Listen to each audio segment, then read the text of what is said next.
You have seen this tube your whole life. It has sat in Bengali homes for almost 100 years.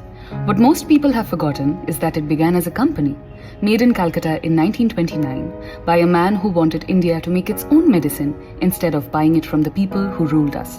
Entrepreneurship is not alien to Bengal. It is native to it. This city has always been building something. It never actually stopped. For 150 years, companies have started from this city. Not a handful, hundreds of them, national and international, built on this river. Bengal Chemical was India's first pharmaceutical company. A young Prafulla Chandra Rai started it with 700 rupees in a rented house so that a Bengali boy would not have to take a clerk's job from the British just to eat. Dabur founded here in 1884. Nobin Chandra Das, who invented the Rasgulla. Kukmi still holding its own against the national giants from right here. And Calcutta was where the whole country came to build. The ambassador rolled off the line at Uttarpara. Titagore and Texmaco built the railways. Jessop, ITC, the Birla and the Oberoi enterprises all ran from here.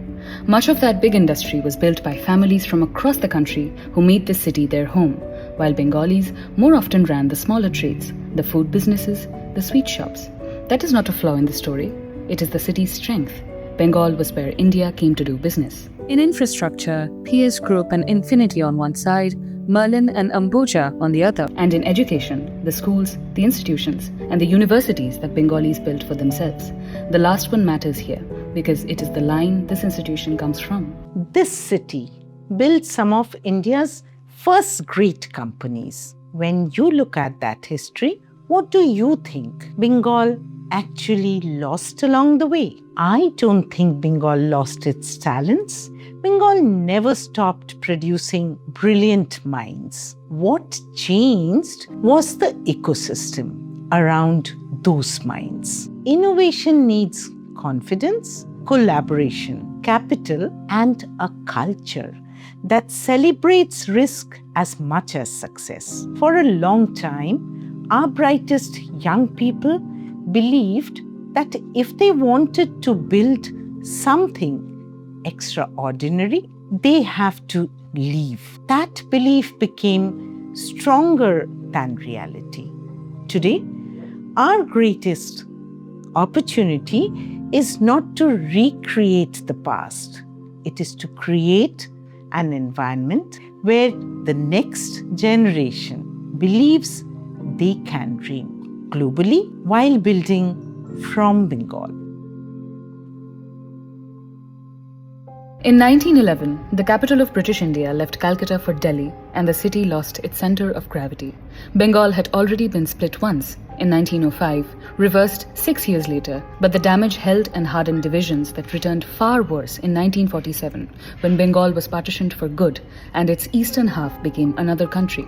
And the refugees never stopped coming from that partition through the decades after, until the birth of Bangladesh in 1971 drove close to 10 million across the border into a city already stretched thin. The industry slowed for reasons that had names. A policy out of Delhi called freight equalization let a factory set up anywhere in the country and ship coal and steel at the same price. And the one advantage Bengal had, sitting right next to the minerals, was gone almost overnight. The labor unrest never let up. Strikes and lockouts became the rhythm of the working week, and the power supply couldn't keep the factories that stayed competitive. And one by one, the companies that had been built here began moving their head offices somewhere else. For decades, growth was slow. I think Bengal has never had a dearth of talent. The issue has, however, been a lack of economic opportunity, a lack of ecosystems that can sustain young people, and also an ecosystem of services, things that are fun to do, concert venues, nightclubs, bars, restaurants that can keep young people back. And, let me take you to the example of a city like London, for example, or Los Angeles or Paris. Why do people pay such a huge amount of premium to be in these cities? It's because of the people that they get to rub shoulders with. That's what makes all the difference at the end of the day. Bengal has been known as a state which promotes intellectualism, which has a huge amount of focus given to knowledge, to culture, to being educated, simply as something as simple as that. But When all of those very bright and talented people leave the state, then that creates a brain drain and of course economic drain, because most of these people are then going and contributing to the GDP of other states across India or going and contributing to other countries. And of course, that's created a lot of that talent not being available to create here, not being able to work here, not being able to found startups here. And that's the biggest problem. The IT industry in Bengal is bigger today than it has ever been. And for the first time in recent memory, Bengalis have built a council of their own, the Bengal Business Council, to change the story around doing business in the East and to push the young to build. And from around 2025, something started to move. A new generation of founders coming out of Bengal's own soil, taking on real industries. The energy is here. The big wins are not stacked up yet. And that gap is the whole reason for what comes next. Some of the things that founders don't have over here is that they don't have national visibility. AIC Techno and the Bengal Innovation Hub, we are going to build the crucible of innovation of Eastern India and take Calcutta back to the same history where it was known as a crucible of innovation and industry. We have to bring in networks of believers, networks of mentors, networks of capital from across the country and across the world to be making this infrastructure available. We are already building the physical infrastructure. The infrastructure of minds and the infrastructure of money needs to be made available to the startups in Calcutta to be able to grow and flourish. That was what was missing, and through this new chapter in the history of Calcutta, we're going to be achieving that. Everything the city was missing, the capital, the mentors, the legal scaffolding, the room where founders and investors finally sit at the same table, is what is being built now. And it sits inside a movement that already has a name: Make Calcutta Relevant Again. This insistence that this city belongs in the present tense, not in a museum. So, welcome to West Bengal's first Atal Incubation Center, built under the Atal Innovation Mission, NITI Aayog, Government of India. It is built on 3 strengths and it treats them as equals: technology, AI, computing, cybersecurity. Bengal's oldest strength given a real lab for the future. The main point now that has changed about Calcutta, which wasn't earlier, is the mindset of the people. Calcutta has always had superior infrastructure, according to me, and a fantastic workforce, a fantastic talent pool, because our education system is top-notch in the country. There's no doubt about it. What was missing was an ecosystem, and what was missing was the mindset. Thanks to our recent developments with AIC Techno, we now have the ecosystem. And the beauty is that now that ecosystem is going to change the mindset further and make Calcutta the next technology and deep tech and social innovation and media hub of the country. From media to entertainment and design, the city's oldest instinct for a story, given a studio and a way to make a living from it. The ideas, the innovations have never been a problem. It are the resources that we need to possibly provide in order for them to sort of excel. Media and entertainment is in fact a diverse medium. So now, you can benefit out of this 7.2 Dolby studio that we are sitting here with, or probably the grading schools that we are possibly starting, or the innovation labs where we are getting writers and filmmakers from around the globe to come and mentor these up-and-coming talents who are based out of Calcutta, so that the degree of separation that we have from people in Calcutta with the rest of the world no longer exists. The idea here is to bring talents from outside of the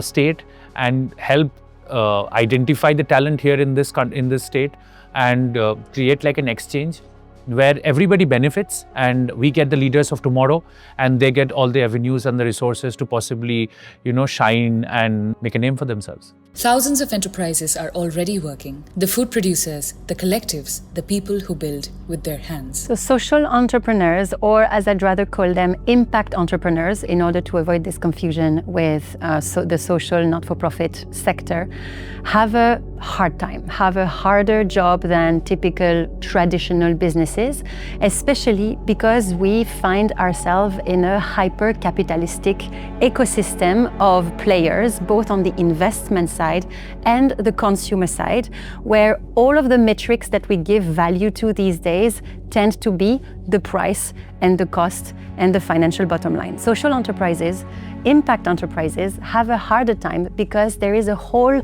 new culture to build around different metrics beyond the price and the cost, which is about the positive social and environmental impact that the business can create, the carbon footprint of a particular product, the positive change that a particular service brings to a particular community.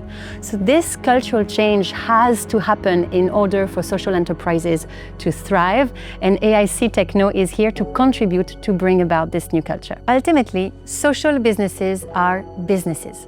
Same revenue, same discipline. Earning, growing, employing. The only difference is that they choose to work on a problem worth solving on top of it all. As AIC Techno, we are now the part of this national mission to promote entrepreneurship. We are very happy to be part of the big family. If you look at the ecosystem, young startup need 360-degree support. They need infrastructure, and we have got 100-seater incubator at CCU Offbeat. Apart from that, they need funding support, market linkage, financial linkage, mentoring, hand-holding, networking support. All those we have on this platform, and more we will be providing with the help of our ecosystem partners. As far as our vision is concerned, we want to have at least 500 startups graduating out of AIC Techno in next 5 years. If you have the entrepreneurial ideas, come to us. We will nurture you to grow into sustainable and a viable business. If not now, when?